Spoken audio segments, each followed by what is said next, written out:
Okay student, तो हम लोग काइनेमेटिक्स का एक सेकंड क्लास लेने जा रहे हैं। और कल का क्लास में हम लोग देख रहे थे एवरेज वेलोसिटी। तो इस पे एक और क्वेश्चन सॉल्व करते हैं। हम लोग का पोजीशन वेक्टर है T i plus T square J plus 2t के।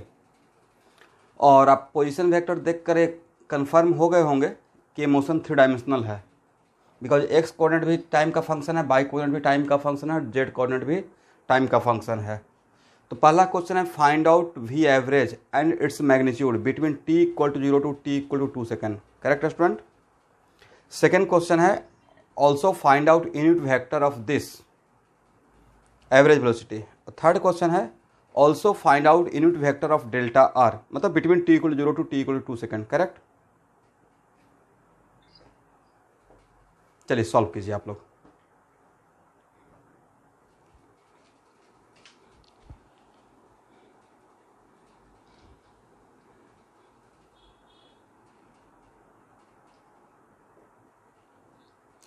हाँ hello,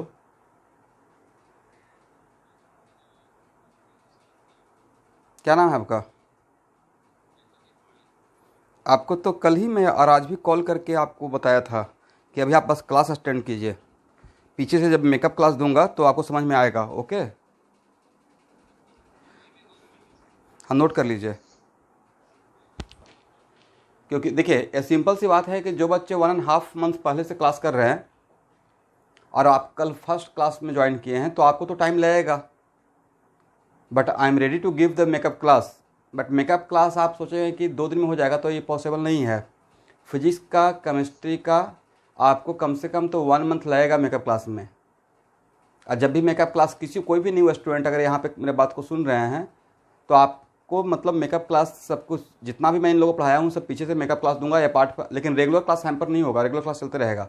but the next question की सर ये सब जो पढ़ा रहे हैं दोबारा, तो ये यहाँ तक आप बस क्लास करते रहिए, ये सब टॉपिक भी आपको मेकअप कर दिया जाएगा। ओके,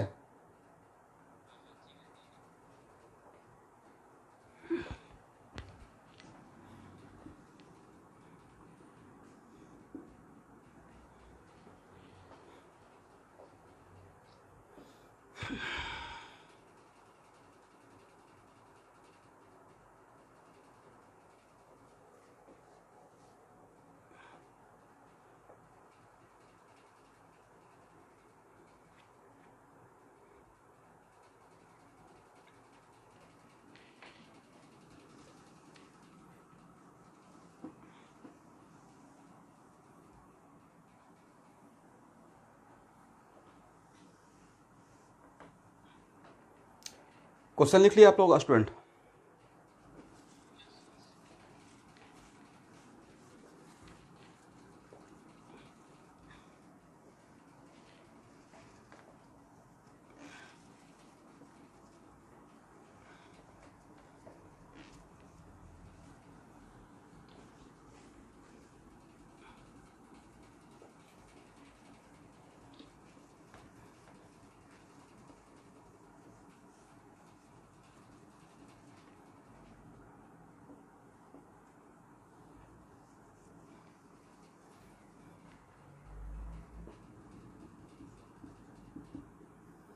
चलिए, तो वी एवरेज का फार्मूला क्या होता है?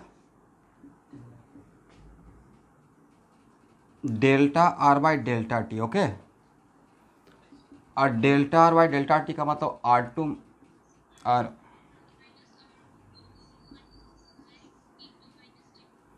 और ये R2 निकालते हैं टाइम T2 पे और ये R1 निकालते हैं टाइम T1 पे, राइट। तो R2 कितना हो जाएगा? R2 के लिए यहाँ पे क्या टाइम पुट कीजिएगा? 2 सेकेंड। तो 2i प्लस 4j अब प्लस कितना 4k, ये मेरा हो गया। यस, ये हो गया मेरा R2। R1 के लिए वहाँ पे क्या पुट करेंगे student? 0i plus 0j plus 0k। इसका मतलब मुझे ऐसा लग रहा है कि t इक्वल टू 0 पे पार्टिकल ओरिजिन पे था, नहीं? यस। देखिए क्वेश्चन बनाने का मतलब है कि साथ में ये भी दिमाग में आना चाहिए कि अच्छा 0 0 0 आ गया, इसका मतलब कहाँ पे पार्टिकल था, where is the particle initially T equal to 0 पे, तो इनिशियली टी इक्वल टू 0 पे पार्टिकल वाज एट ओरिजिन, तो तो वी एवरेज हो जाएगा 2i plus 4j plus 4k, और माइनस, ये लिखने का रिक्वायरमेंट नहीं लेकिन फिर भी लिख देते हैं, थोड़ा सिस्टमेटिक सॉल्यूशन दिखाई पड़ेगा, प्लस 0k और डिवाइडेड बाय कितना 2 माइनस 0, तो कितना हो जाएगा student 1i plus 2k metre पर सेकेंड। ये तो आपने निकाल लिया। अब इसका मैग्नीट्यूड कितना होगा स्टूडेंट, तो मैग्नीट्यूड हो जाएगा सर 1 का स्क्वायर प्लस 2 का स्क्वायर और प्लस 2 का square equal to what 3 metre पर सेकेंड। और उसके बाद हम लोग को निकालना था यूनिट वेक्टर एवरेज वेलोसिटी का, तो यूनिट वेक्टर के लिए यही नहीं लिखेंगे ना, V average by V average का मैग्नीट्यूड, तो वी एवरेज हम लोग का आया था 1i plus 2j plus 2k और डिवाइडेड बाई 3, तो कितना हो जाएगा 1/3i plus 2/3j plus 2/3k। But इसका कोई यूनिट देना है या नहीं देना है, ऊपर में मीटर पर सेकेंड नीचे में, यस, तो ये यूनिट वेक्टर किसी भी वेक्टर का यूनिटलेस होता है, ठीक है। अब आपको एक और चीज़ निकालने के लिए बोले थे, यहाँ तक लिख लीजिए,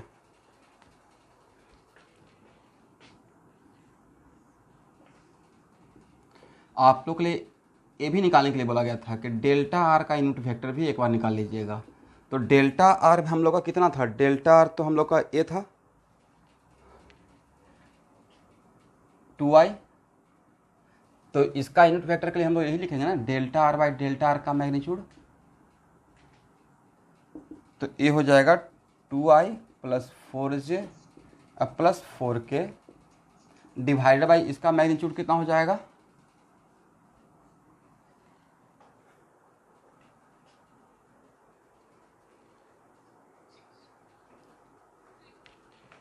36 आ रहा है, तो 6 हो जाएगा। तो यहाँ पे डिवाइड करने के बाद देखिए तो 1/3i plus 2/3j plus 2/3k आया है, देखिए तो। Now compare the unit vector of velocity and position vector, दोनों डिफरेंट है या सेम है, सेम, एक कल से मैं बार बार रिपीट कर रहा हूँ, सेम होना भी चाहिए था, क्योंकि एवरेज वेलोसिटी का डायरेक्शन किसके डायरेक्शन में था, डेल्टा आर के डायरेक्शन में, और कोई भी दो वेक्टर का डायरेक्शन सेम होने के लिए दोनों वेक्टर का unit vector should be same. तो 2-3 एग्जाम्पल में कर लेंगे तो हम लोग को एक कॉन्फिडेंस रहेगा, ओके डेल्टा आर और एवरेज वेलोसिटी का डायरेक्शन डैम श्योर सेम होना ही पड़ेगा, according to which equation B equal to lambda into A. ठीक है, यहाँ तक देख लीजिए। तो बोलिए एक इस टाइप का क्वेश्चन क्या अब आपके लिए बहुत टफ रह गया, और वेलोसिटी का एक्स, एवरेज वेलोसिटी का एक्स कंपोनेंट कितना होगा स्टूडेंट,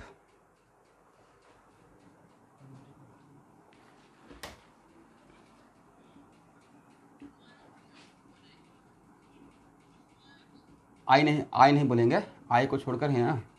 अब बाई कंपोनेंट 2 और जेड कंपोनेंट भी क्या रहेगा 2 रहेगा मीटर पर सेकेंड। ठीक है, इसका मतलब इस टाइप का क्वेश्चन तो अब डैम श्योर बन जाएगा। ठीक है, ओके, हो गया। ठीक है, अब आप लोग हेडिंग बनाइए इंस्टेंटेनियस वेलोसिटी।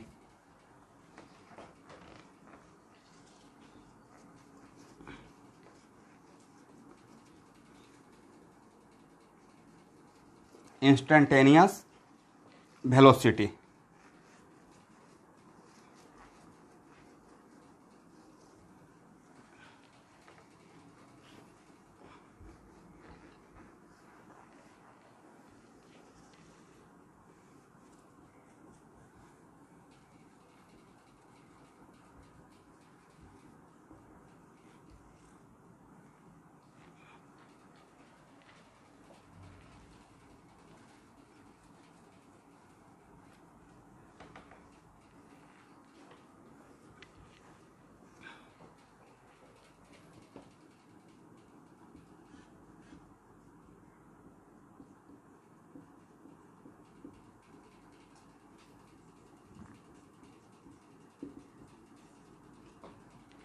तो आज के बाद एक बात कन्वेंशन है कि सिर्फ अगर कभी भी मैं बोलता हूँ find out the velocity of the particle और वहाँ पे कुछ भी मेंशन नहीं करते हैं इंस्टेंटेनियस या एवरेज, इसका मतलब डिफ़ॉल्ट में होता है कि इंस्टेंटेनियस पूछ रहे हैं सर, ओके। और अगर एवरेज एवरेज पूछना रहेगा तो वहाँ पे प्रॉपर लिखा रहेगा और मैं बोलूँगा। ये मैं अपना खुद का कन्वेंशन नहीं बोल रहा हूँ, ये जनरल कन्वेंशन में बात किया। तो इंस्टेंटेनियस वेलोसिटी भी, तो इंस्टेंटेनियस वेलोसिटी निकालने के लिए टाइम इंटरवल कितना होना चाहिए?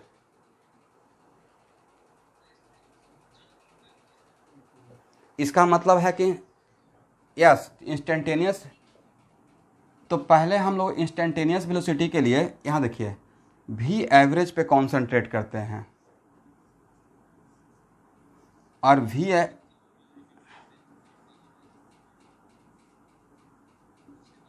हाँ, मैं अभी डिफिनेशन लिखवाया ही नहीं, जस्ट मैंने इंस्टेंटेनियस वेलोसिटी लिखा यहाँ पे। अब मैं बोला कि इंस्टेंटेनियस वेलोसिटी के लिए, अब यहाँ पे देखिए अगर कोई बोलेगा कि delta T tending to zero, तो delta T tending to zero, तो नहीं तो sir delta T tending to zero की जगह तो very small time interval becomes, तो now it becomes D T. और जब delta T tending to zero तो डेल्टा आर भी तो टेंडिंग टू ज़ीरो हो जाएगा, और डेल्टा आर तो उसको क्या बोलेंगे? D R. यस, यहाँ तक आइए। इसका मतलब ये हुआ कि वी एवरेज में अगर delta T tending to zero लगा दें, इस delta T tending to zero लगाने को बोलते हैं लिमिट टेंडिंग, क्या बोलते हैं? Limit delta T tending to. इसका मतलब है कि delta R by delta T जो एवरेज था, इसी में ऐसे आपको लिखा हुआ मिल सकता है, limit delta T tending to zero, okay. तो इस सिचुएशन के साथ delta R by delta T को हम लोग क्या बोल देंगे? अगर आप भी एवरेज लिखे हैं तो कुछ तो वजह, यस कुछ तो वजह रहा होगा कि मैं पहले भी एवरेज पढ़ाया, क्योंकि वी एवरेज से ही हम लोग इंस्टेंटेनियस भी समझ सकते थे, इंस्टेंटेनियस से वी एवरेज नहीं समझ सकते हैं। तो इसका मतलब है कि इंस्टेंटेनियस वेलोसिटी निकालने के लिए एवरेज वेलोसिटी में ही अगर time delta T tending to zero कर दिया जाए तो हम लोग को मिल जाएगा।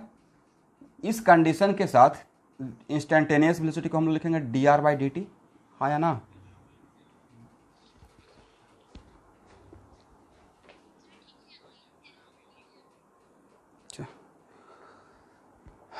चलिए, तो v equal to D R by D T हो जाएगा स्टूडेंट, ओके।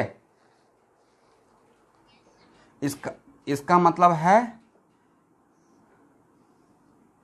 और अब इसको मैथमेटिकली क्या पढ़िएगा, फिजिक्स में तो D R by D T हो गया, नहीं लग रहा सर?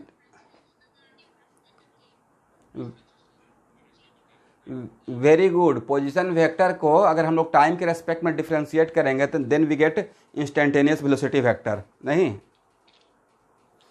जब पोजीशन वेक्टर को टाइम के रेस्पेक्ट में डिफ्रेंशिएट करेंगे तो वी गेट व्हाट, यानी कि differentiation of position vector with respect to time gives instantaneous velocity vector. ठीक है student, okay, D R by D T. अब चलिए, अब थोड़ा सा क्या इसको भी ऐसे देख सकते हैं, लिख सकते हैं? ज़्यादा आपको समझ में यहाँ से आएगा। और एक क्वांटिटी नहीं लग रहा sir, just behave like lambda, and this one just behave like A, और this one just behave like B. तो यहाँ से अगर आपको इस तरीके से अगर B equal to lambda into A के फॉर्म में मैं लिख रहा हूँ और तब बोलूँगा कि बोलिए कोई एक आध पॉइंट, तो नहीं सर जो डी आर का डायरेक्शन रहेगा, जो डी आर का डायरेक्शन रहेगा वही तो इंस्टेंटेनियस वेलोसिटी का डायरेक्शन रहेगा। तो एक लाइन लिख लीजिए, instantaneous velocity is in the direction of D R. Instantaneous velocity is in the direction of D R.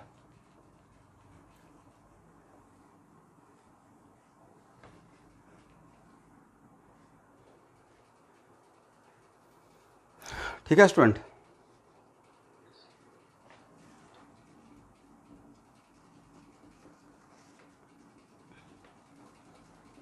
यहां तक लिख लिए?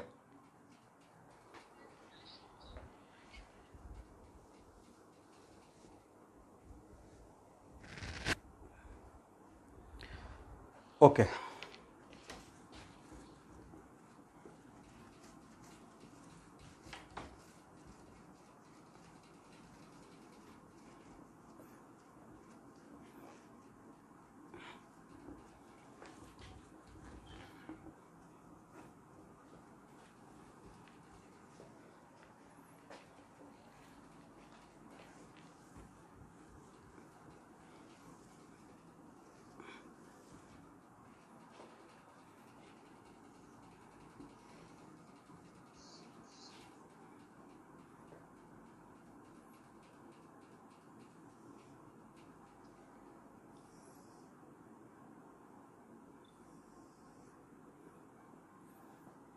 देखिए स्टूडेंट, ए मेरा कोई एक पॉइंट है P और पॉइंट P का पोजीशन वेक्टर है R, ठीक है।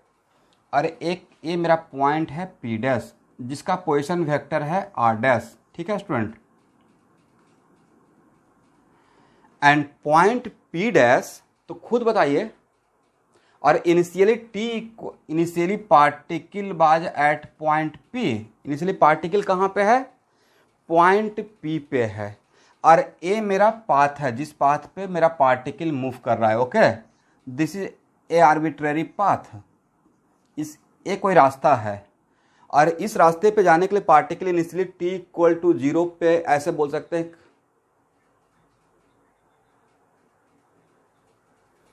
मेरा एक ए आर्बिट्रेरी पाथ है, ओके स्टूडेंट। ये मेरा आर्बिट्रेरी पाथ है, ठीक है। इसको बहुत आराम से समझेंगे और समझने के बाद एक लाइन कंक्लूजन के बाद फिर दोबारा आपको पूछने का रिक्वायरमेंट ही नहीं होगा, इसे ध्यान से समझ लीजिएगा। और इस तो इज इट कंपलसरी कि पाथ जो मेरा रहेगा, ट्रेजेक्टरी जो रहेगा, रास्ता जो रहेगा ऑलवेज एक स्ट्रेट लाइन ही रहेगा? कुछ भी रास्ता, कर्व रास्ता भी तो हो सकता है, समथिंग लाइक दिस। तो इसी को जनरलाइज बनाने के लिए मैंने एक आर्बिट्रेरी पाथ ऐसे सिलेक्ट किया, ठीक है स्टूडेंट। और देखिए आपको मैं एक फ़ोटो भी खींच के भेज दूंगा, जैसे अभी तक मैं बोला कि आप HC वर्मा ही लेकर रखिए, ठीक है। उसके लिए उससे ज़्यादा भी कोई अगर इंटरेस्टेड है कि सर एक थ्योरी का बुक भी रेफरेंस जो कि मतलब IIT लेवल के लिए कॉन्सेप्ट के लिए ठीक रहेगा, तो मैं एक बुक सजेस्ट करूँगा आपको, यूनिवर्सिटी फिजिक्स, ठीक है। लेकिन आपको थ्योरी के लिए अगर मैं कोई टॉपिक कवर करूँगा तो फिर दूसरा कोई बुक रेफरेंस बुक पढ़िएगा भी तो कुछ नया नहीं मिलेगा। जितना मैक्सिमम बात है उससे ज़्यादा मैं यहाँ पे खुद ले लेता हूँ, छोटा से छोटा बात, ठीक है। पूरा रेंज कवर करके चल रहा हूँ, मतलब मैं ये सोच के पढ़ा रहा हूँ कि दोबारा रेस्ट एंड मोशन नहीं पढ़ाऊँगा आपको 2 साल में, करेक्ट। अब उसमें सब कुछ आ जाएगा। तो point if very small time interval में dt टाइम में क्या पार्टिकल का डिस्प्लेसमेंट बहुत ज़्यादा रहेगा या बहुत छोटा रहेगा? dt, यस, इसका मतलब है कि point P and P dash R very very very very close, yes. और आप point P and P dash R very very very close, तो देखिए ये आपको डायग्राम मेरा क्लियर रहे, नीट एंड क्लीन रहे, इसलिए P और P डैश को यहाँ दिखाए हैं। बट dt टाइम में अगर पार्टिकल P पे था और after dt time t equal 0 पे पार्टिकल P पे था और आफ्टर dt टाइम वो P डैश पे चला गया, तो क्या एक्चुअल में इतना बड़ा डिस्प्लेसमेंट होगा? क्या डिस्प्लेसमेंट कुछ ऐसा रहेगा। उसके बाद मैं कुछ नहीं बोलूँगा कि जानते हैं dr का मतलब क्या होता है, राइट। अब बताइए dr के लिए, तो dr के लिए क्या होता है? dr डेल्टा r यही था ना स्टूडेंट, r21 आया ना, r2 माइनस r1, और r21 का मतलब क्या? Position vector of 2 with respect to 1, position vector of 2 with respect to 1। अब position vector of 2 with respect to 1 के लिए 2 पे हेड होना चाहिए, 1 पे टेल होना चाहिए। इसका मतलब है कि फाइनल पॉइंट पे हेड रहेगा, इनिशियल पॉइंट पे टेल रहेगा, तो अगर पार्टिकल P से P डैश पे चला गया तो dr तो यही रहेगा ना स्टूडेंट, हाँ या ना। ये जो मैं डायग्राम दिखा रहा हूँ फिर से ध्यान से देखिएगा, तो ये मेरा रहेगा क्या, dr, ये क्या रहेगा मेरा dr। लेकिन लगता है कितना बड़ा dr रहेगा, ये सिर्फ समझाने के लिए आपको। तो ऐसा नहीं फील हो रहा कि सर dr और इस पॉइंट पे टेंजेंट अगर ड्रॉ करते हैं, dr का डायरेक्शन और इस पॉइंट पे टेंजेंट जब ड्रॉ करते दोनों कोइंसाइड कर जाएगा। आपको इसी पाथ को अगर आपको समझाने के लिए ऐसे लेते डेल्टा टी टाइम और यहाँ से यहाँ आता, तब देखिए तब यहाँ पे डेल्टा आर इस पॉइंट का टेंजेंट क्या कोइंसाइड करेगा, नहीं करेगा। लेकिन in very small interval of time like D T, very small interval of time like D T, D R का डायरेक्शन, डी आर, ये जो डी आर है, this D R coincide with tangent, this D R coincide with tangent. और लेकिन tangent तो sir आगे भी होता है और पीछे भी होता है, हाँ या ना। तो अगर मैं सपोज कीजिए कि मैं आज के बाद आपके बोल दूंगा कि देखिए इंस्टेंट पार्टिकल जिस पाथ पे चलते रहेगा उस पाथ पे किसी भी पॉइंट पे पार्टिकल का इंस्टेंटेनियस वेलोसिटी निकालने के लिए उस पॉइंट पे टेंजेंट ड्रॉ कर दीजिएगा और टेंजेंट के अलोंग, तो टेंजेंट के अलोंग सपोज कीजिए कि यहाँ देखिए मैं सब कुछ कंक्लूड करके पॉइंट लिखवा दूंगा, अभी समझना है। मान लेते हैं कि मेरा पार्टिकल इस पाथ पे चल रहा है, ठीक है स्टूडेंट, ये मेरा कोई पाथ है, इस पाथ पे पार्टिकल चल रहा है, पार्टिकल यहाँ पे है। और तब मैं बोलूँगा कि बताइए यहाँ पे पार्टिकल है तो यहाँ पे इंस्टेंटेनियस वेलोसिटी का डायरेक्शन क्या रहेगा, तो आपको कुछ नहीं करना है, यहाँ पे एक टेंजेंट ड्रॉ कर देना है। लेकिन पार्टिकल इधर से जाकर इधर जा रहा था, तो टेंजेंट आगे भी है पीछे भी है, बट वेलोसिटी का डायरेक्शन क्या लेना है, पीछे की तरफ या आगे की तरफ। यहाँ पे अगर पार्टिकल पहुँच गया तो फिर से यहाँ पे टेंजेंट ड्रॉ कर देंगे और वेलोसिटी का डायरेक्शन किधर रहेगा, ए रहेगा। अगर यहाँ पे v1 बोल रहे हैं तो यहाँ पे v2 बोलेंगे। लेकिन ये जो आप बता रहे हैं, ये जो बताए हैं वो दो पॉइंट के बीच का वेलोसिटी है या इसी पॉइंट का वेलोसिटी है। आप किसी पार्टिकुलर पॉइंट का वेलोसिटी को बोलते हैं इंस्टेंटेनियस वेलोसिटी। क्या बोलते हैं, यस। तो ये डायग्राम भी बना लीजिए और उसके बाद यहाँ लिखिए नोट करके।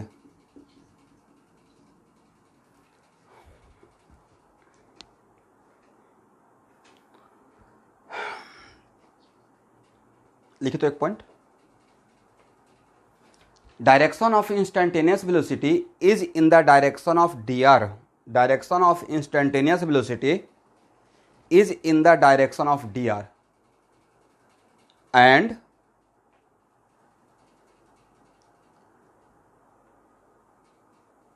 dr vector coincide with tangent at that point,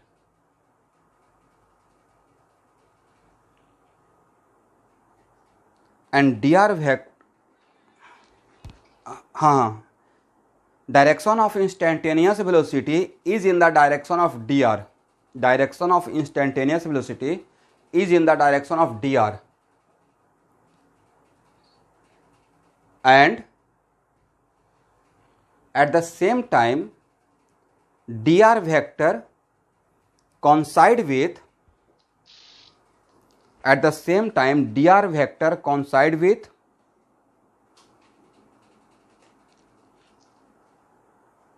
tangent at that point.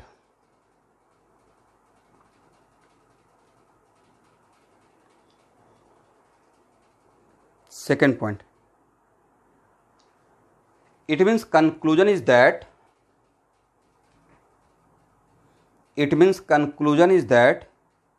if any particle moving on a path,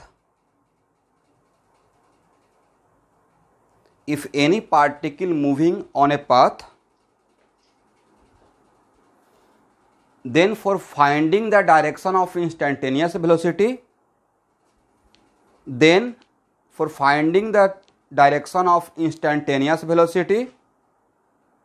at any point,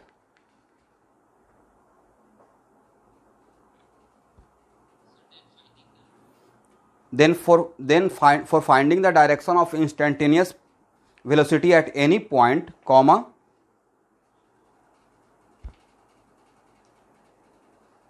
we draw a for finding the direction of instantaneous velocity at any point, comma, we draw a tangent at that point,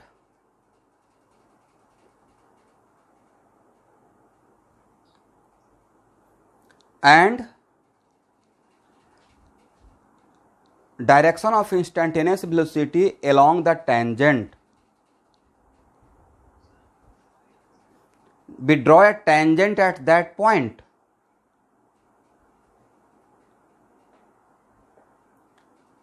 And direction of instantaneous velocity along the tangent.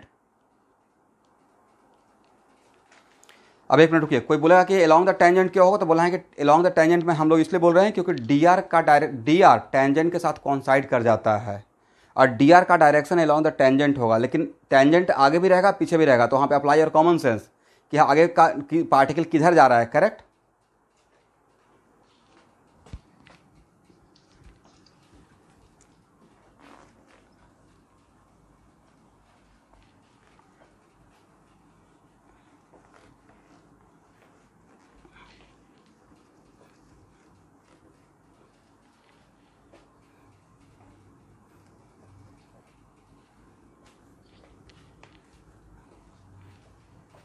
अब यहाँ देखिए कुछ example लेते हैं।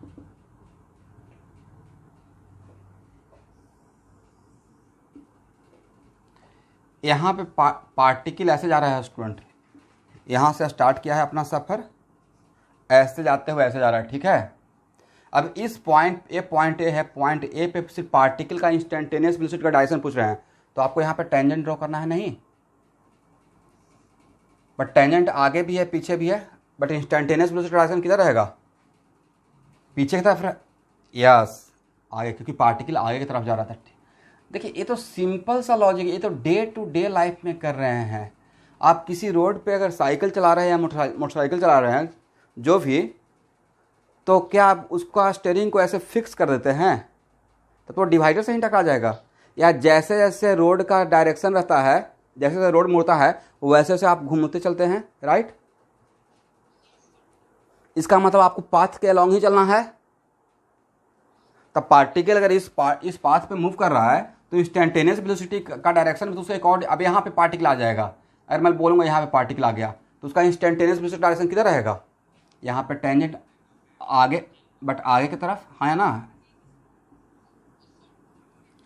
अगर यहाँ पे रहेगा देन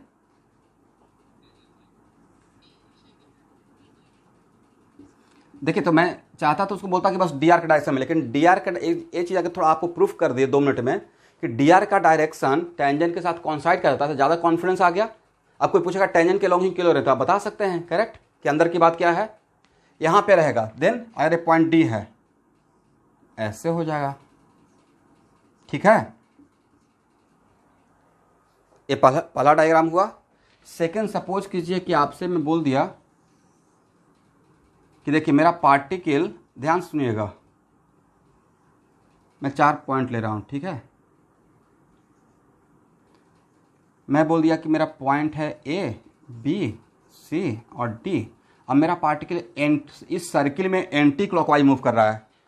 कैसे मूव कर रहा है, एंटी क्लॉकवाइज, यस। और तब आपसे पूछे बताइए इस पॉइंट पे पार्टिकल का डायरेक्ट इंस्टेंटेनियस वेलोसिटी का डायरेक्शन क्या होगा, नीचे की तरफ है या ऊपर की तरफ, क्या नहीं, नॉर्थ वेस्ट का डायरेक्शन तो अब हम लोग भूल गए, और जहां पे किसी क्वेश्चन में आएगा तो लेकर आएंगे, ओके। अब हम लोग मान लेते हैं कि इज इट कंपलसरी कि all the time X Y Z मानेंगे ही। मैं ऐसे आपको डायरेक्शन पाथ दे दिया, सिर्फ बोला कि इसका वी ए क्या रहेगा, किसी का ऑडियो डिस्टर्ब हो रहा है वो देख लीजिएगा। तो इस पॉइंट पे ऐसे मूव कर रहा है, तो अभी नॉर्थ वेस्ट का तो मैंने आपको दिया ही नहीं कि आपकी इसके टर्म में मुझे बताइए, बस पूछा कि यहाँ पे कैसे रहेगा, नीचे की तरफ या ऊपर की तरफ। क्योंकि पार्टिकल ऐसे घूम रहा है, नहीं यस, यहां पे है तो पार्टिकल टुवार्ड्स राइट या टुवार्ड्स लेफ्ट? यहां पे तो ऊपर या नीचे, और यहां पे है तो दिखा दीजिए।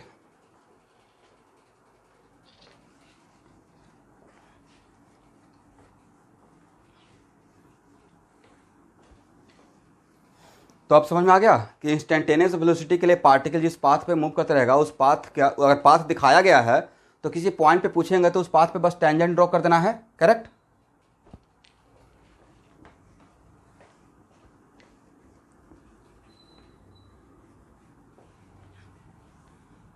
अब नेक्स्ट यहां देखिए, अब इंस्टेंटेनियस वेलोसिटी के लिए था dr/dt। ओके स्टूडेंट, क्या था?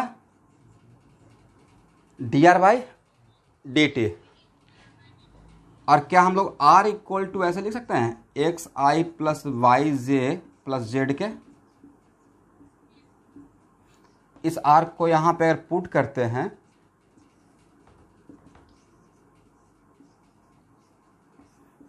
तो क्या ऐसे लिख सकते हैं, एक्स आई प्लस वाई जे प्लस जेड के?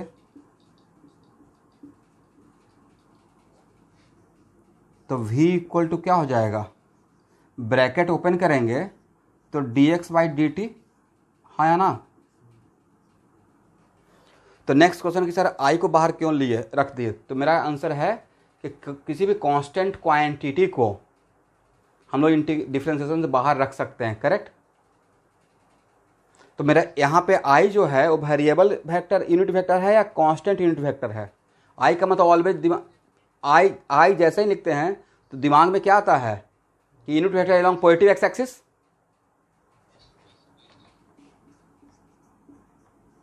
dy/dt j प्लस dz/dt के। ओके स्टूडेंट,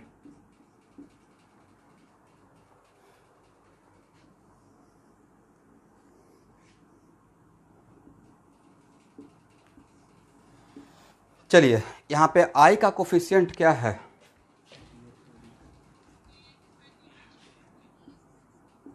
dx/dt, और i के कोफिशिएंट को हम लोग बोलते क्या हैं, वेलोसिटी का कौन सा कंपोनेंट? वैसे ही यहाँ लिखेंगे और vz लिखना रहेगा, तो इसका मतलब ये हुआ कि x, y या z का फर्स्ट डेरिवेटिव, x का x कोऑर्डिनेट का फर्स्ट डेरिवेटिव मतलब पहला फर्स्ट टाइम डिफरेंशिएट करेंगे तो x कोऑर्डिनेट, इसको मैथमेटिकल क्या बोलते हैं, differentiation of x with respect to time. It is also called what, first derivative of x with respect to time. It is also called first derivative of x with respect to time. Okay student, इसका मतलब है x का first derivative gives what,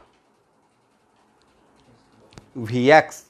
आपको instantaneous बार बार बोलने की requirement नहीं है, vx बोलने का मतलब इंस्टेंटेनियस ही बोल रहे हैं, एवरेज बोलना रहेगा तो एवरेज में बोलूंगा। तो x का first derivative gives vx, y का first derivative gives vy, z का first derivative gives vz। Okay, ध्यान लिख लीजिए, first derivative of x, y and z gives first derivative of x, y, z, x, y and z gives vx, vy and vz respectively. First derivative of x, y and z gives vx, vy and vz respectively. Okay.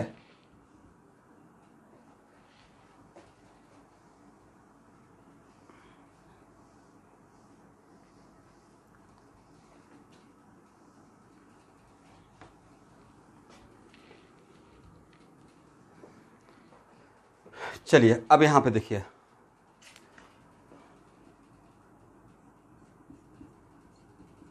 If z is constant with time, z is constant with time, अगर कोई भी मान लेते हैं कि x, y, z में अगर मेरा z कोऑर्डिनेट टाइम के साथ कांस्टेंट है, z कोऑर्डिनेट किसके साथ कांस्टेंट, टाइम के साथ कांस्टेंट है, और तब मैं आपसे पूछूंगा वी जेड क्या होगा स्टूडेंट, क्योंकि ये तो पहले ही मैथमेटिक्स में पढ़ा चुके हैं कि किसी भी कांस्टेंट क्वांटिटी का डिफरेंशिएशन क्या होता है।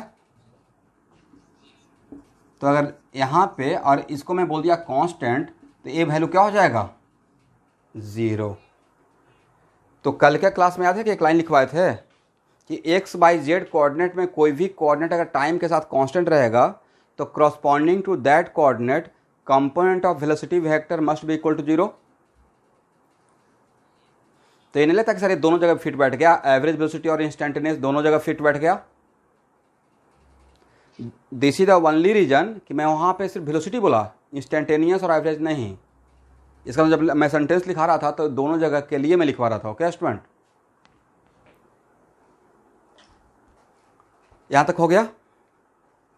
तो क्या दोबारा वही स्टेटमेंट रिपीट करने का रिक्वायरमेंट है या आप लोग समझ गए हैं? Okay,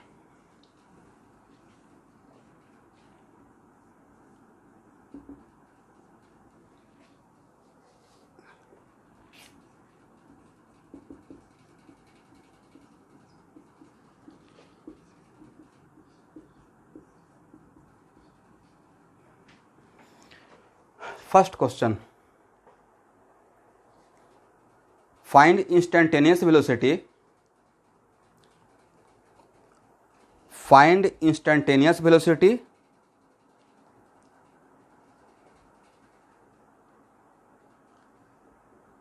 eight t equal to 1 second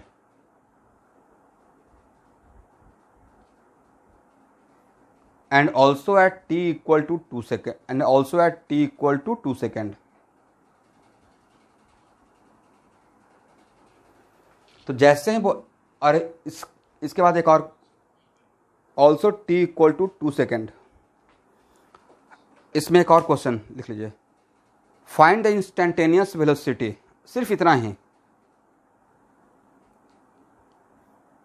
तो एक मिनट रुकिए, सिर्फ अगर क्वेश्चन में ही लिखा रहा था फाइंड आउट इंस्टेंटेनियस वेलोसिटी और किस टाइम पे नहीं बोला गया कि टाइम वो कौन सा टाइम रहेगा, इसका मतलब हर टाइम के लिए हम लोग को जनरलाइज निकालना पड़ेगा। इसका मतलब है कि नहीं लगता कि सेकंड क्वेश्चन को पहले ऐसे भी हम लोग को फाइंड आउट करना पड़ेगा। तो इंस्टेंटेनियस वेलोसिटी इक्वल टू हम लोग क्या लिखेंगे, D R by D T, हाँ या ना। अब बताइए, D R by D T जब लिखेंगे तो आर तो ये है T square plus 3t square I plus 3t J अब plus T cube K D T. अब आपको इस टाइप का चीज़ पढ़ाए थे ना कि जब अलग अलग फंक्शन का सम रहेगा तो हम लोग डिफ्रेंशिएशन अलग अलग करेंगे। तो v equal to T square का डिफ्रेंशिएशन क्या हो जाएगा स्टूडेंट, 2ti इसका डिफ्रेंशिएशन क्या हो जाएगा,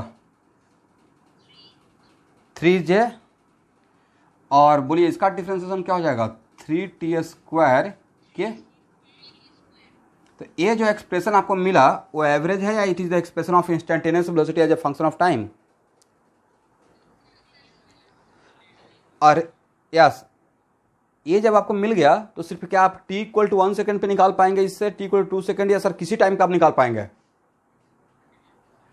मान लेते हैं कि आपको बोलते हैं कि t इक्वल टू 0 पे पार्टिकल का वेलोसिटी क्या है, मान लेते हैं t इक्वल टू 0 पे, t इक्वल टू 0 पे यहाँ ने अब वेलोसिटी पूछ रहे हैं 0, t इक्वल टू 0 पे पार्टिकल ओरिजिन पे है। अरे पूछते हैं कि एट t इक्वल पे, at t equal to 0 where was the particle. तो पार्टिकल कहाँ पे है, मतलब पोजीशन पूछ रहे हैं। आप पूछ रहे हैं t इक्वल 0 पे what the velocity of the particle, तब इसमें पुट करेंगे t इक्वल 0 या इसमें पुट करेंगे।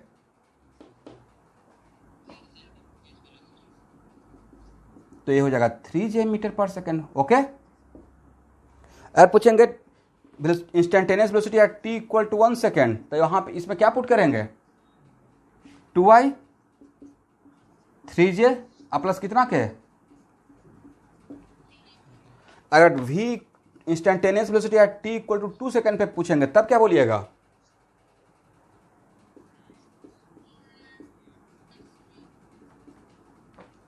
Plus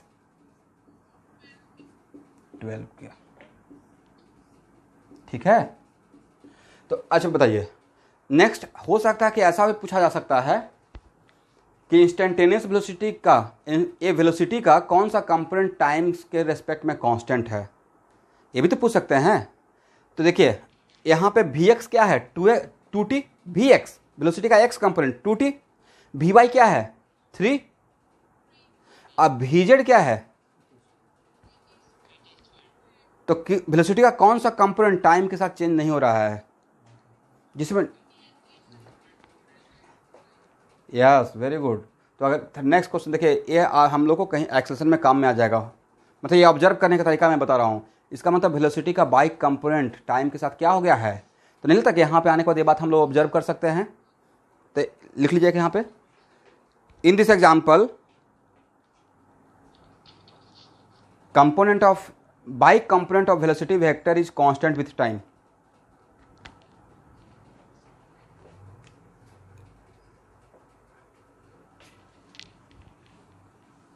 by component by in this example by component of velocity vector is constant with time।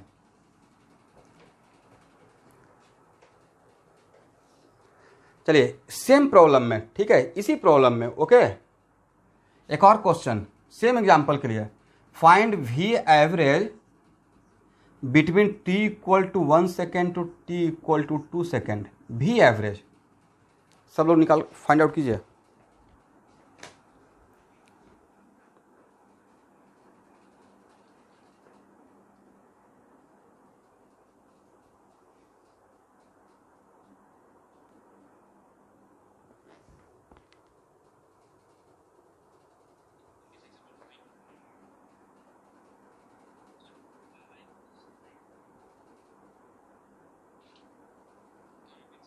एक मिनट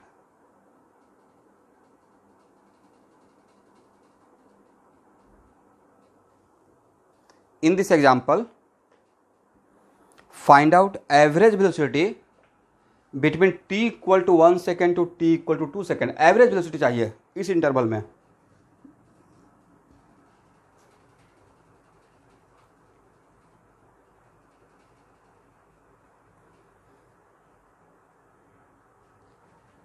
कुछ लोग ऐसा तो नहीं सोच रहे हैं कि t इक्वल टू 1 सेकेंड का v1 निकाल लिया और v2 निकाल लिया और डिवाइड बाई 2 कर दिए, ऐसा किसी के माइंड में आ रहा है?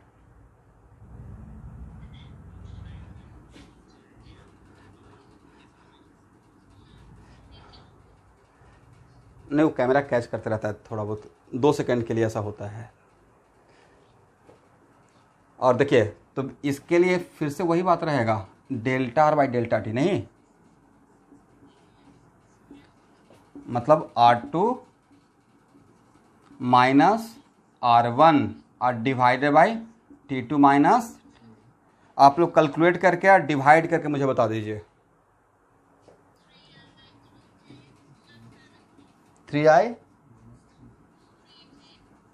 प्लस ये R2 R1 को माइनस करके बता रहे हैं ना, और डिवाइड करके मीटर पर सेकेंड। ठीक है स्टूडेंट, तो अब तो क्लियर का डिफरेंस पता चल गया कि इंस्टेंटेनियस के लिए क्या करेंगे, पोजीशन वेक्टर को डिफरेंशिएट करेंगे, और एवरेज के लिए delta R by delta T. Okay,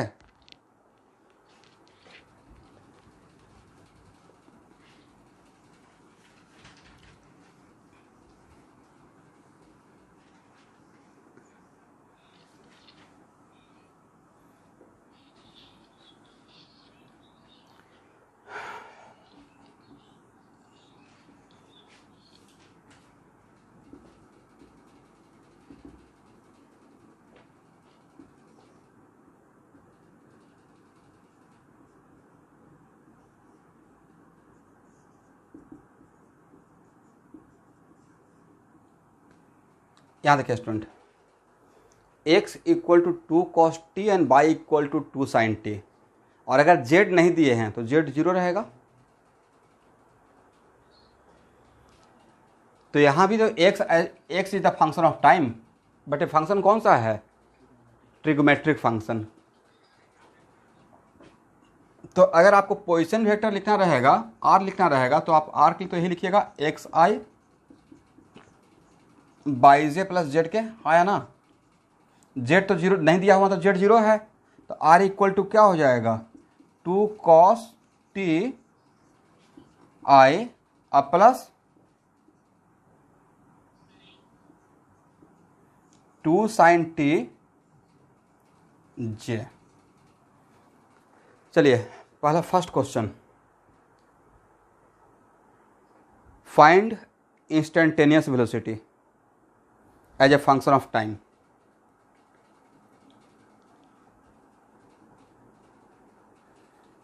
second question,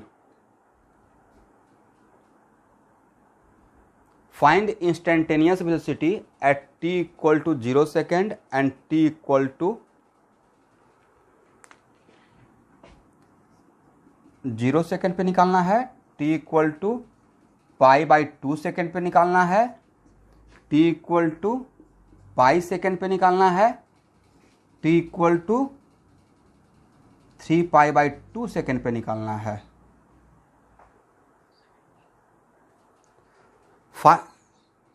पहला क्वेश्चन था जो कि नहीं भी मैं बोलता तब भी आप करते, find instantaneous velocity as a function of time, मतलब भी निकालना है, ठीक है। और सेकेंड क्वेश्चन है find instantaneous velocity at t equal to 0, t equal to pi by 2 second, t equal to pi second and t equal to 3 pi by 2 second. Okay,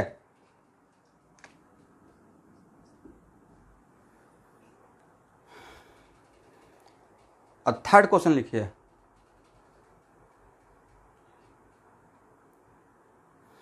find out the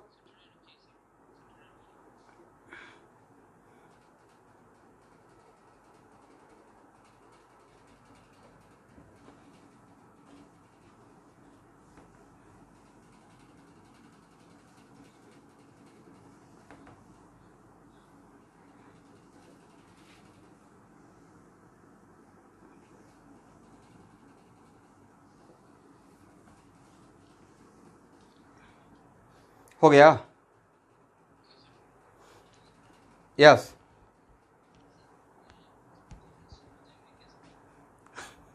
बिल्कुल slow ही है। आज के class में तो मैं एकदम कह सकते हैं कि जितना मैक्सिमम हो सकता है स्लो स्लो चल रहा हूँ, क्योंकि मुझे पता है कि ये चैप्टर में बहुत आराम से चलना पड़ेगा।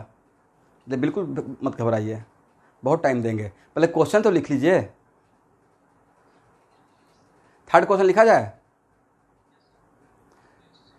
Find out the position of particle, find out the position of particle.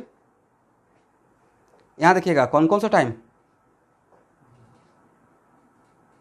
Find the position of particle at t equal to 0, t equal to pi by 2 second, t equal to pi second and t equal to 3 pi by 2 second. यहाँ पे जो time था ना second question में, उन सारे time पे particle कहाँ कहाँ पे है, कहाँ कहाँ मतलब पोजीशन, उनका पोजीशन भी बताना है।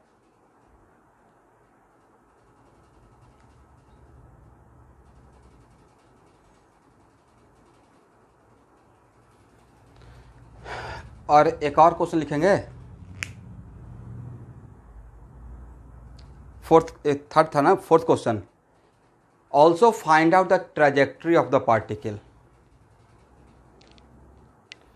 Also find out the trajectory of the particle.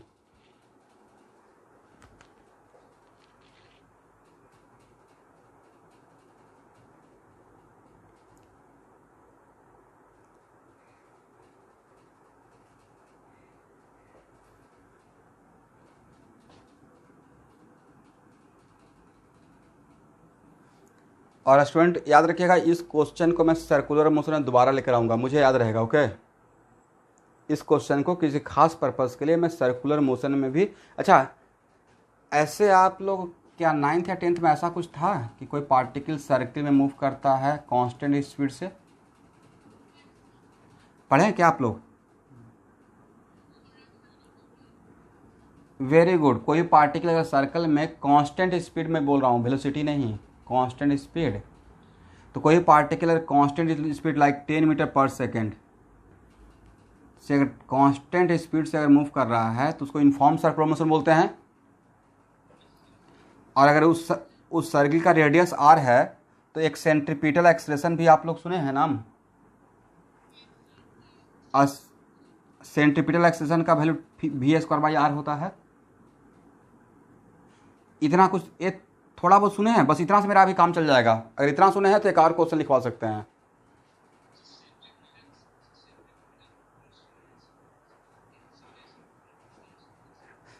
अच्छा, दिकदार हो सकता है तो ये काम करते हैं, कभी कभी अभी ये चीज़ आगे आएगा, बट अभी मेरे ऊपर ट्रस्ट कर सकते हैं कि अगर स्पीड कांस्टेंट हो गया, क्या हो गया, इस स्पीड अगर कांस्टेंट हो गया तो कांस्टेंट स्पीड में पार्टिकल अगर सर्कल में मूव कर रहा है, चलिए इस पे मैं आराम से इसी क्वेश्चन में आऊँगा, ठीक है।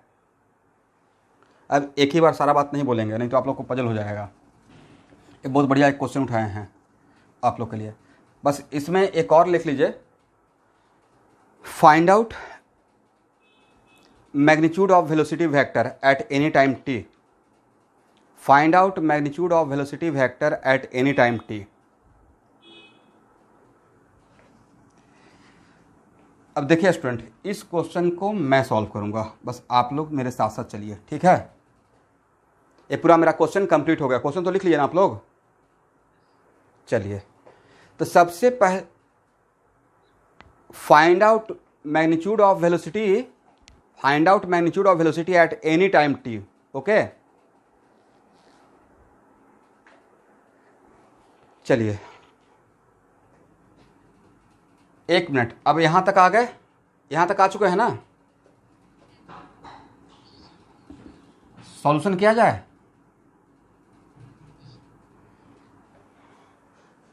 आप लोग नेटवर्क का थोड़ा इशू जो होता है उसको ठीक कीजिए।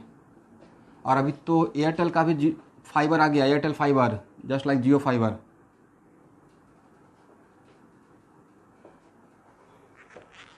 क्योंकि प्रोसेस तो चलते रहेगा, क्योंकि आपको सुबह से शाम तक इतना क्लास करना है ऑनलाइन, और साथ में वीडियो भी देखना है, तो डेटा तो चाहिए। अब आज की डेट में 1 GB से काम चलने वाला है सुबह शाम तक, तो सही से पढ़ाई कर रहे हैं तो 10 GB तो मिनिमम चाहिए होगा, या 5 GB मिनिमम। एनीवे, सबसे पहले मुझे ये बताइए कि ये जो मेरा पार्टिकल का मोशन है 1 डायमेंशनल है, 2 डायमेंशनल है या 3 डायमेंशनल है। यहां से ही शुरू करते हैं।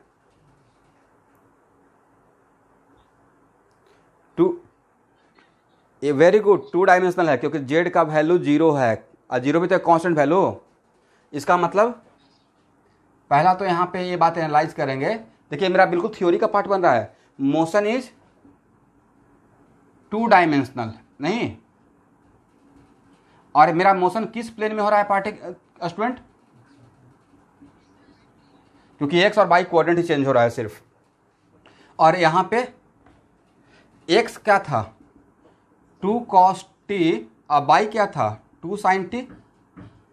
और याद है जब मैथमेटिकल टूल पढ़ा रहे थे तो ऐसा ही एक लिए थे ट्रेजेक्ट्री निकालने के लिए, सबको याद होगा।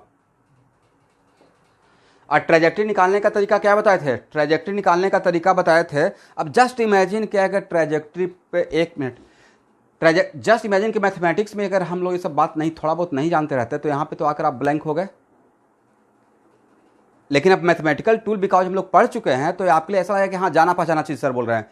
तो ट्रेजेक्ट्री का मतलब क्या, relation between coordinates bye eliminating variable like time, relation between the coordinates bye eliminating other variable like time. उसमें एक टाइम भी हो सकता है, करेक्ट।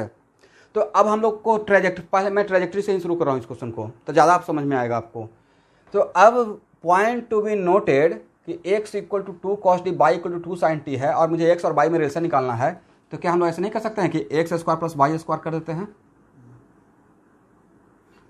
और x square plus Y square कर दिएगा तो हो जाएगा 2 का स्क्वायर कॉमन ले लीजिए, तो cos square t plus sine square t, हाँ है ना।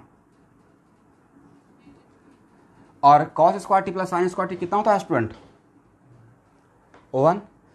इसका मतलब X square plus Y square equal to आ गया 2 का स्क्वायर। एक किसका इक्वेशन है,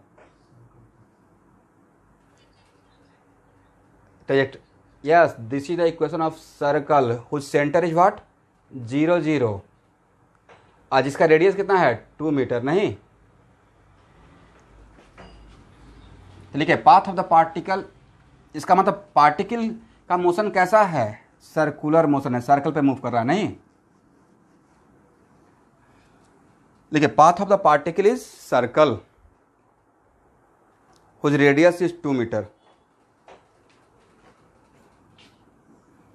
path of the particle is circle whose radius is कितना मीटर? 2 मीटर। अब 1 मिनट, और सर्कल तो 2 डायमेंशनल कॉन्सेप्ट ही है। सर्कल कैसा कॉन्सेप्ट है? 2 डायमेंशनल कॉन्सेप्ट है। ओके स्टूडेंट, अब इसमें एक और क्वेश्चन आपको दिए थे कि find out the position of the particle. Position पहले निकालते हैं। Find out the position of the particle at t equal to 0, t equal to π/2, t equal, इस तरह से था। तो पोजीशन ऑफ पार्टिकल के लिए यहाँ देखिए r इक्वल टू ये था ना 2 cos t i plus 2 sin t j, यही तो था पोजीशन वेक्टर। अब मुझे पोजीशन वेक्टर कब कब का चाहिए? t इक्वल टू 0 का। तो t इक्वल टू 0 का पोजीशन वेक्टर क्या रहेगा? पोजीशन क्या रहेगा? t इक्वल टू 0 वहाँ पुट करना है। तो साइन 0 कितना होता है? फास्ट 0 और cos 0 1। इसका मतलब आपको मिल गया 2i प्लस 0j। इसका मतलब है कि t इक्वल टू 0 पे पार्टिकल का कोऑर्डिनेट क्या होना चाहिए स्टूडेंट?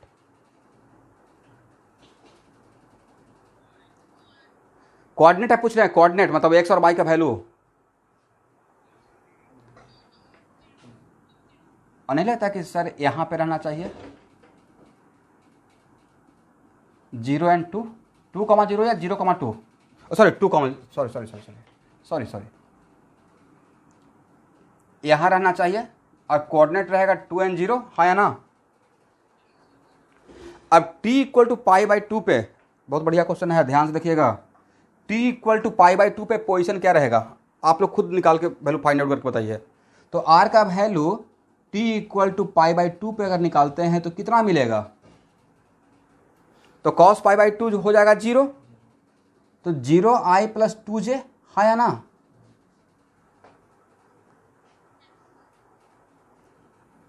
इसका मतलब पार्टिकल यहां पे रहेगा 0 और 2 पे नहीं, ठीक है।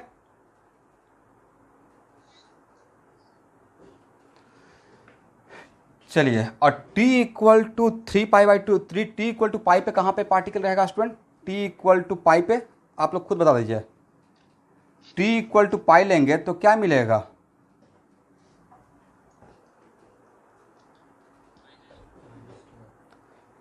-2i प्लस 0j, मतलब कोऑर्डिनेट कितना हो गया?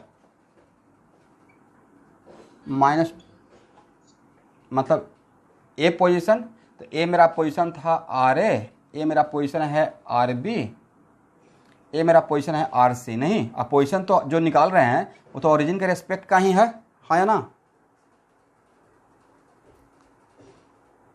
चलिए यहां देखिएगा t इक्वल टू 3π/2 पे क्या होगा?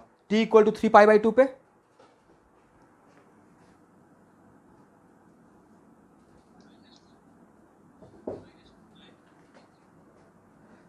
-0i माइनस 2j होना चाहिए। देखिए तो सही है।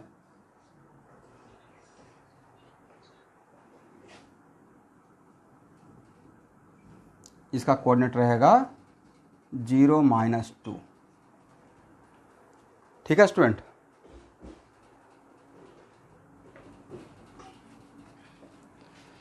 अब बताइए, ये आपके सामने रख दिए, ठीक है। अब बोलिए अगर पहला चीज़ तो हम लोग सीख लिए कि पार्टिकल का मोशन सर्कुलर मोशन है, मतलब पार्टिकल सर्कल का पेरीफेरी पे मूव कर रहा है। सेकंड, डिफरेंट टाइम पे पार्टिकल का लोकेशन कहाँ पे है।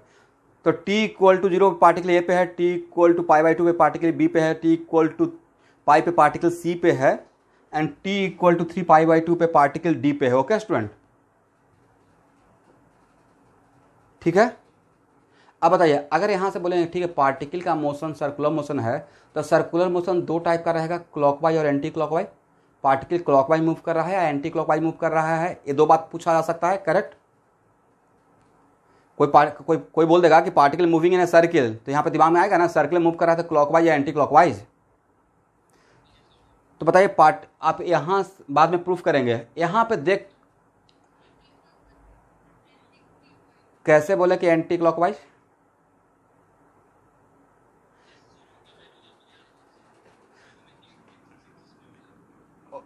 वेरी गुड, देखिए जीरो पे मिला यहाँ पे एक्स एक्सिस पे, लेकिन पाई बाई टू, तो पाई बाई टू पे, तो पाई बाई टू का मतलब हम लोग ए एंगल कवर किए हैं, क्योंकि यहाँ से यहाँ बी, यहाँ से यहाँ तक आने के लिए ऐसे भी जा सकते थे, बट ऐसे जाने के लिए मुझे angle 3 pi by to angle cover करना पड़ेगा। कितना एंगल कवर करना पड़ता? 3 पाई बाई टू। लेकिन हम लोग तो पाई बाई टू, तो पाई बाई टू पे पार्टिकल कहाँ पे है? पाई बाई टू पे पार्टिकल यहाँ पे है। इसका मतलब पार्टिकल ऐसे गया है या ऐसे ऐसे जा रहा है? तो कितना बढ़िया हो गया कि पार्टिकल तो सर्कल मूव कर ही रहा है। एट द सेम टाइम, अभी नहीं लिखना है, at the same time particle moving in anti clockwise. Particle moving in which wise? Anti clock. चलिए,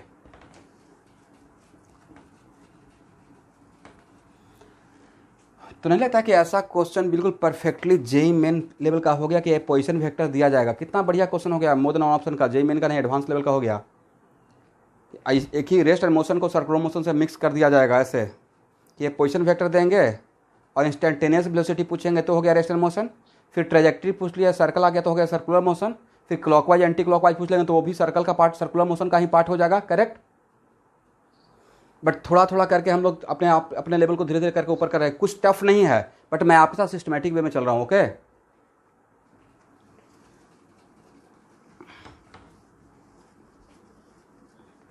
लेकिन हो सकता है कि थोड़ा सा अभी भी मन में एक भ्रम रहेगा कि सर एंटी क्लॉकवाइज मूव करेगा या नहीं करेगा, थोड़ा सा ऐसा लग रहा है मन में एक शंका। ठीक है स्टूडेंट, तो पहला तो ये देख लेते हैं कि एक क्वेश्चन था फाइंड आउट इंस्टेंटेनियस वेलोसिटी। तो इंस्टेंटेनियस वेलोसिटी के लिए क्या लिखते हैं student? D R by D T, याद है? और D R by D T, तो डी और आर क्या था हम लोग का? आर था, बोलिए, 2 cos t i plus 2 sin t j. अब बोलिए कॉस का डिफ्रेंसिएशन -2 sin टी ना आई, अब प्लस साइन का डिफरेंस। ये मेरा मोबाइल ऐसे वाइब्रेट करता है या किसी और का है?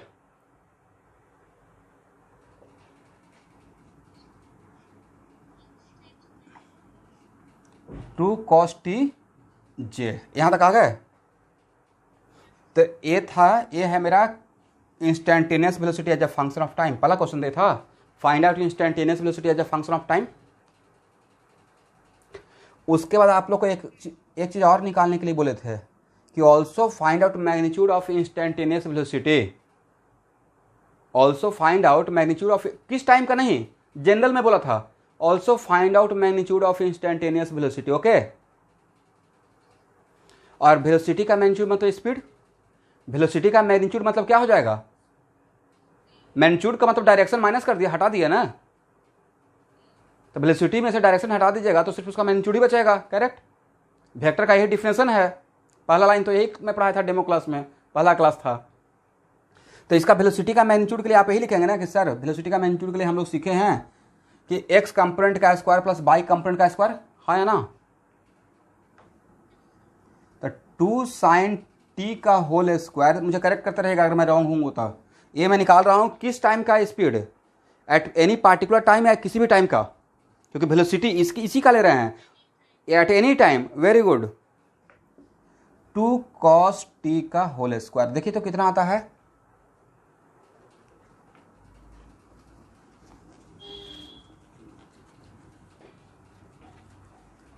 Very good. जो भी आपको आया है उसमें टाइम है? नहीं, जो भी आया उसमें टाइम है या नहीं है? टाइम है कि नहीं, वो मैं पूछ रहा हूं। क्यों? वेरी गुड, यही तो बताना था आपको। इसका मतलब है कि वेलोसिटी फंक्शन ऑफ टाइम है, बट वेलोसिटी का जो मैग्नीट्यूड है वो कांस्टेंट है नहीं। इसका मतलब पार्टिकल्स बहुत बढ़िया क्वेश्चन था। मतलब लास्ट जाते थे लगा कि नहीं फील आ गया सर, तो सच में तगड़ा क्वेश्चन था, मतलब मैं एंजॉय कर रहा हूँ अब। इसका मतलब है कि एक ये ऐसा था कि पार्टिकल सर्कल में मूव कर रहा विथ वेरिएबल स्पीड या कांस्टेंट स्पीड। ये मैं नहीं बोल रहा हूँ, हम लोग निकाल रहे हैं, ये एक्सप्रेशन बोल रहा है, करेक्ट। तो particle moving in a circle with constant speed, जिसका स्पीड कितना है 2 मीटर पर सेकेंड। क्योंकि ऐसा हुआ कि जब इसका हम लोग निकाल रहे थे इसका मैग्नीट्यूड, तो sine square T plus cos square T 1 हो गया। तो जानबूझ के मैं ऐसा क्वेश्चन लिया ही था, सेट ही किया था आप लोग को समझाने के लिए। ओके, इसका मतलब यहाँ से बोल सकते हैं कि पार्टिकल, यहाँ से एक लाइन लिख लीजिए, it means particle moving in given circle with constant speed. Constant velocity मत लिखिएगा, नहीं तो आसमान जमीन का डिफरेंस हो जाएगा। Particle moving in given circle with constant speed.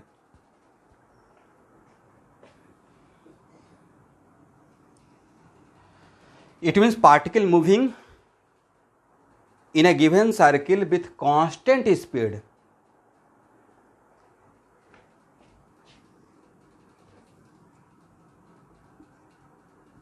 और ये तो सबको पता है कि अगर कोई भी पार्टिकल नहीं पता है तो आज के बाद जानेंगे कि कोई भी पार्टिकल अगर किसी सर्किल में कांस्टेंट स्पीड से मूव करता है तो उसको हम लोग बोलते हैं यूनिफॉर्म सर्कुलर मोशन। क्या बोलते हैं? Uniform circular motion. Circular motion आपका एच में एक प्रॉपर एक चैप्टर ही है, इससे घबराने की बात नहीं है। पूरा सर्कुलर मोशन का सारा कहानी वहाँ पे हम लोग करेंगे, ठीक है। ओके,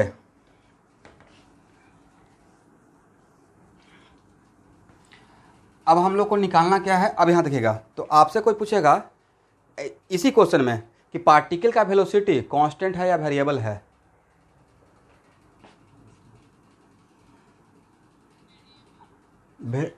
वेलोसिटी बोलिए, किसी वेक्टर को कांस्टेंट होने के लिए क्या क्या चाहिए? Any vector is a constant vector only when इसका मैग्नीट्यूड भी कांस्टेंट हो और डायरेक्शन भी कांस्टेंट हो, करेक्ट। लेकिन दोनों में से कोई भी अगर एक वेरी करना शुरू करे तो उसको कांस्टेंट बोलेंगे या वेरिएबल वेक्टर? तो ये तो सिंपल सी बात है ना स्टूडेंट, कि कोई भी पार्टिकल सर्किल में मूव करेगा, मान लीजिए ऐसे ही मूव करेगा, यहाँ देखिए ऐसे ही मूव करेगा और यहाँ पे पार्टिकल है तो डायरेक्शन ये है, यहाँ पे पार्टिकल है तो डायरेक्शन ये है, यहाँ पे है तो डायरेक्शन ये है। तो क्या डायरेक्शन कांस्टेंट है या डायरेक्शन बहुत हर पॉइंट पे चेंज हो रहा है? तो इसको आप कांस्टेंट वेलोसिटी बोलेंगे या highly variable velocity due to its direct. लेकिन अगर मैं बोलूँगा कि देखिए मैंने वेलोसिटी का ऐसे दिखाया, तो ए लेंथ ऑफ एरो डिफरेंट रखेंगे या सेम रखेंगे रिप्रेजेंटेशन के लिए? तो length of arrow indicate magnitude, length of arrow indicate what? Magnitude. तो मैग्नीट्यूड तो हर टाइम सेम ही रहेगा, मैग्नीट्यूड पक्का हर टाइम पे सेम रहेगा, ओके स्टूडेंट, क्योंकि मैग्नीट्यूड में टाइम आ रहा ही नहीं, magnitude is not the function of time, okay. चलिए अब नेक्स्ट क्वेश्चन हम लोग का क्या था?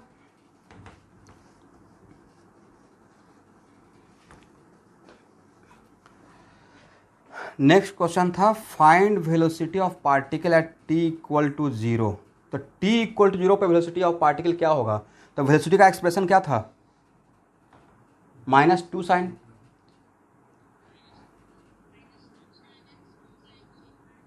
तो कितना हो जाएगा स्टूडेंट? तो क्या ऐसे लिख सकते हैं? 0 नहीं रहेगा, मुझे लगता है ये आना चाहिए, देखिए तो sign 0 0 but cos 0 1।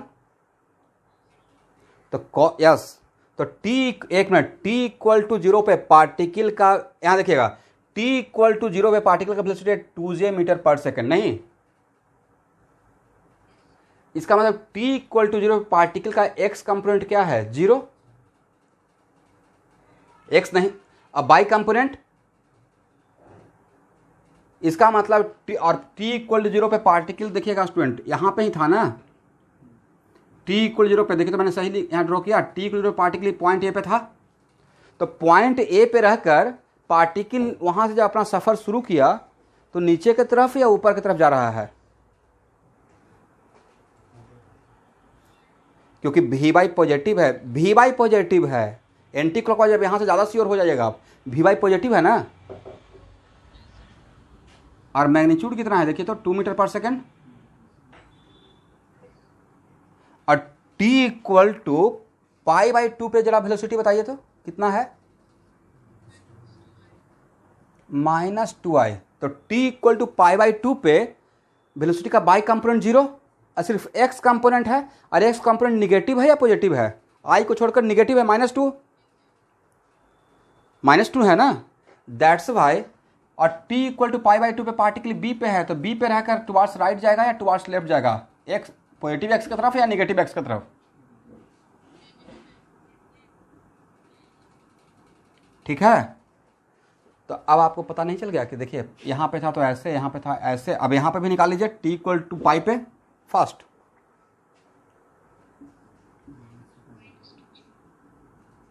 Very good, -2j। तो -2j का मतलब ऊपर या नीचे, यहाँ पे, और T equal to 3 pi by two पे,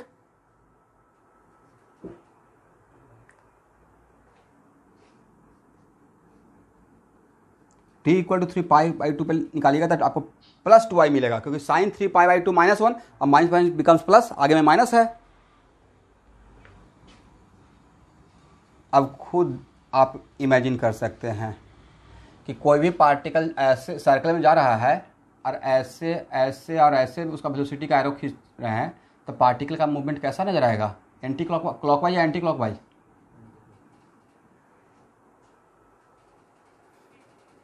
तो आप तो डैम श्योर हो गए कि particle moving in anti clockwise, है ना। पहले तो पोजीशन वेक्टर का से ही आप लोग बता दिए थे कि एंटी क्लॉकवाइज होना चाहिए सर, क्योंकि टी इक्वल से T equal to pi by two में ए से बी पे गया है, तो ए से बी पे जाने के लिए दो रास्ता था, ए से बी पे ऐसे भी जा सकता था, ऐसे भी जा सकता था, ए से बी पे ऐसे भी जा सकता था ऐसे, लेकिन ऐसे जाने के लिए इसको 3 पाई बाई टू सेकंड चाहिए था, बट ऐसे जाने के लिए पाई बाई टू, तो हम लोग को टी से इक्वल जीरो से T equal to pi by two ही लिए हैं।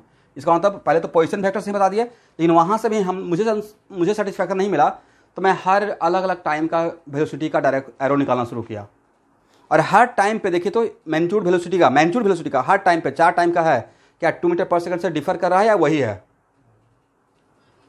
ये तो पहले ही क्लियर हो गया था कि वेलोसिटी का मैग्नीट्यूड कांस्टेंट रहेगा, है ना। चलिए यहाँ तक आ गए।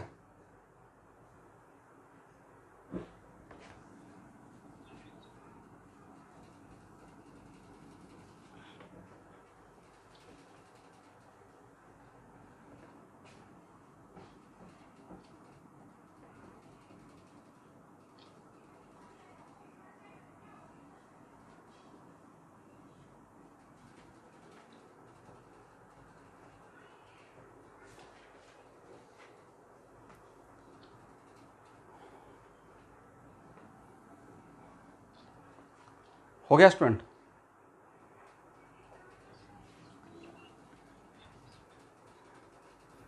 नहीं मैं सब लिखी लिखी मैं वेट करूँगा, घबराने की बात नहीं है।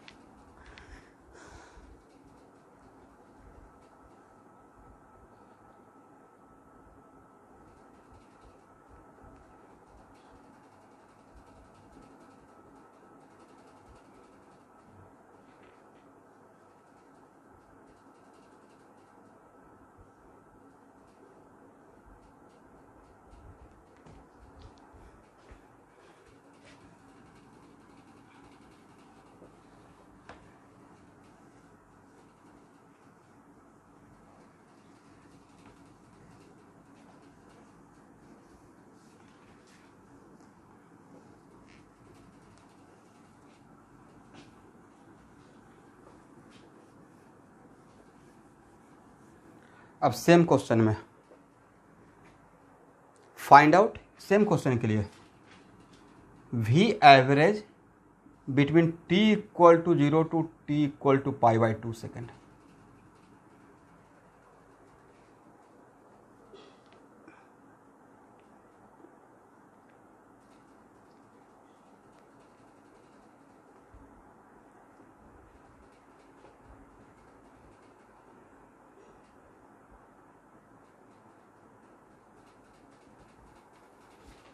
तो इसके लिए तो हम लोग यही लिखेंगे ना, R2 minus R1 divided by T2 minus T1, और R2 क्या R2 के लिए हम लोग ऐसे लिख सकते हैं, 2j, और r1 के लिए ऐसे लिख सकते हैं 2i। देखिए तो ठीक है स्टूडेंट। और डिवाइडेड बाई π/2 - 0। r2 तो पहले निकाल चुके थे, तो ये कितना हो जाएगा 4/π j - 4/πi। ये हो गया एवरेज वेलोसिटी।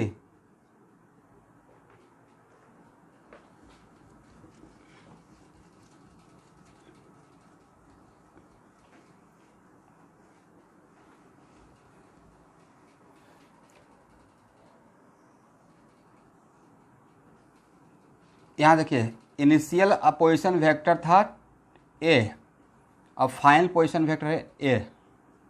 अब पार्टिकल किस रास्ते पे चलकर गया है, डायरेक्ट चला गया है या इस रास्ते पे?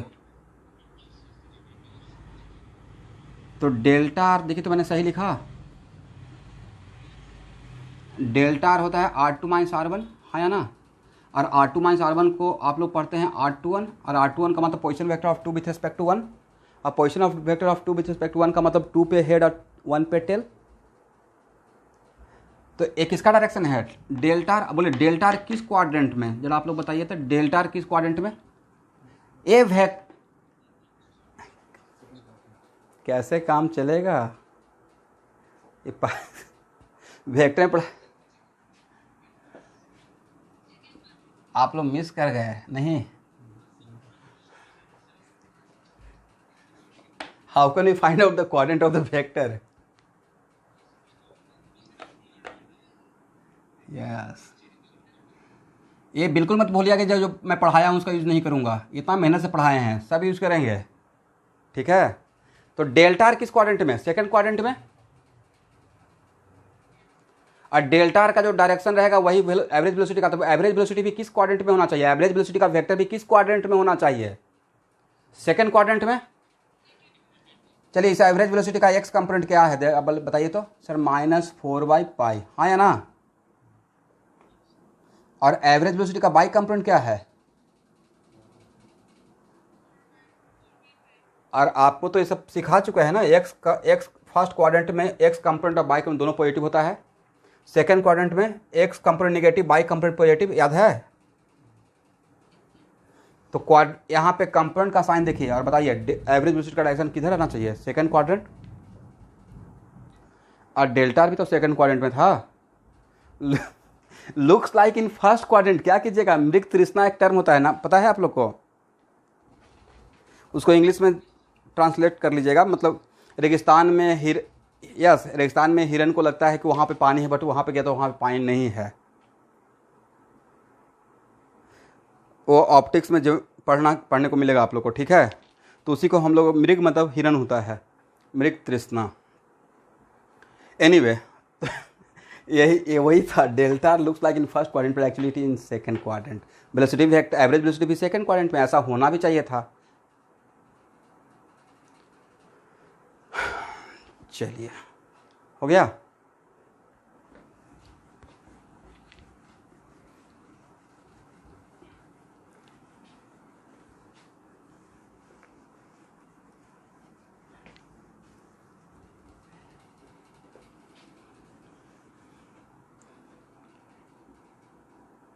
नेक्स्ट क्लास यहाँ से ही स्टार्ट करूँगा।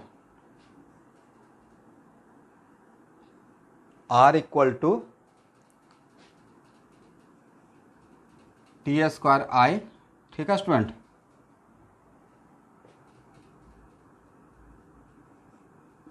TQJ +4K। Find out average velocity. Find out, सबसे पहले देख पोजीशन वेक्टर देख के बता दीजिए एक लाइन में, कौन सा डायमेंशनल मोशन?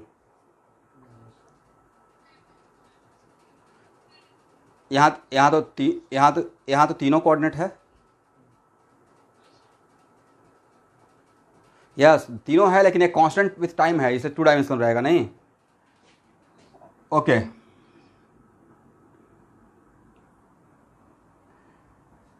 तो एक 2 डायमेंशनल मोशन, कौन सा मोशन?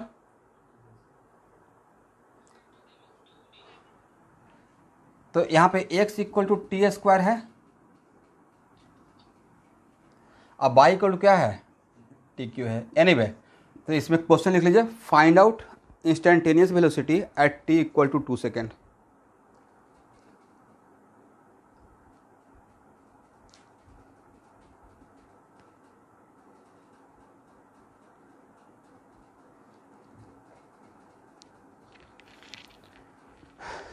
चलिए हाँ हाँ हाँ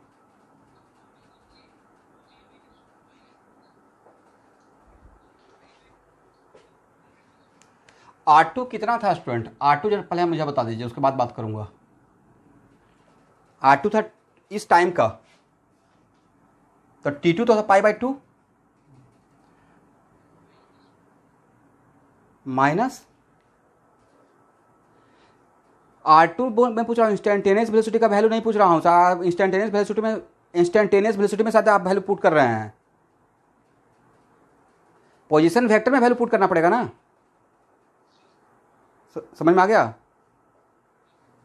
ठीक है, तो आज फर्स्ट क्वेश्चन है find out instantaneous velocity at t equal to 2 second,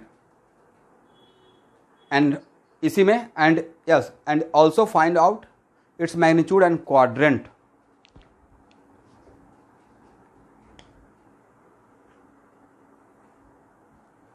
एक इंटरेस्टिंग बात बताऊं आप लोग को, इंटरेस्टिंग बात यहाँ पे एक है, बोलिए क्या? इसमें देखिए तो पार्टिकल का एक्स और वाई कोऑर्डिनेट कभी भी निगेटिव होगा,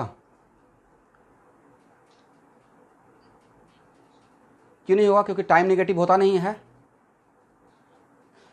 और इसके आगे भी प्लस है, इसके आगे भी प्लस है, इसका मतलब है कि एक्स और वाई कोऑर्डिनेट ऑलवेज पॉजिटिव रहेगा। और जेड तो कांस्टेंट विद टाइम है, इसका मतलब नहीं रहता कि sir particle X Y plane में तो मूव कर रहा है बट सिर्फ फर्स्ट क्वाड्रेंट में ही रहेगा। ये बड़ा इंटरेस्टिंग था, पार्टिकल एक्स वाई प्लेन में मूव कर रहा है लेकिन सिर्फ फर्स्ट क्वाड्रेंट में रहेगा, क्योंकि एक्स और वाई ऑलवेज पॉजिटिव ही आने वाला है। तो ये होना चाहिए पॉइंट ऑफ व्यू क्वेश्चन को देखने का। तो ये नहीं बोल रहा हूँ कि अचानक से आप में डेवलप हो जाएगा, और नहीं भी डेवलप तो कोई बात नहीं है, ऐसा कोई आपसे पूछने नहीं जाएगा कि पार्टिकल का मोशन एक्स वाई प्लेन में है तो किस क्वाड्रेंट में है। अगर पूछेगा तो वहाँ पर दिमाग जाएगा। जैसे मैंने यहाँ पे रेज कर दिया क्वेश्चन कि किस एक्स वाई प्लेन में है, लेकिन लग रहा है कि ऑलवेज फर्स्ट क्वाड्रेंट में ही रहेगा, क्योंकि एक्स और वाई ऑलवेज पॉजिटिव ही मिलने वाला है। करेक्ट? तो चलिए आप लोग थोड़ा देर ब्रेक लेकर आइए, तब तक मैं भी थोड़ा ब्रेक ले लेता हूँ